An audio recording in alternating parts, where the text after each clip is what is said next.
మనం స్టార్టప్స్ అనగానే ఇది ఒక యంగ్ పీపుల్కి మాత్రమే అనుకుంటాం. అంటే ఒక 20 నుంచి 35 ఇయర్స్ వాళ్ళకే ఇది స్టార్టప్స్ అనేది అనుకుంటాం.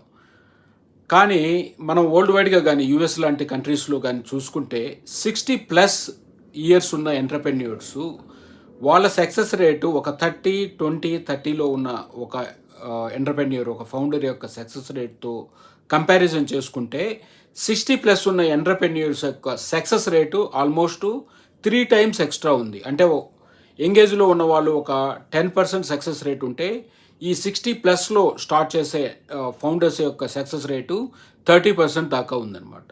సో, సో ఒక రియల్ మీనింగ్ ఫర్ ఎక్స్‌పీరియన్స్ అనేది ఇక్కడే మనకు అర్థమవుతుంది. అండ్ ఇఫ్ ఎనీబడీ ఒక 60 ప్లస్ ఉన్న ఎంటర్‌ప్రెన్యూర్స్ ఏదన్నా సాధించాలంటే మాత్రం it's a very good news for them. Thank you.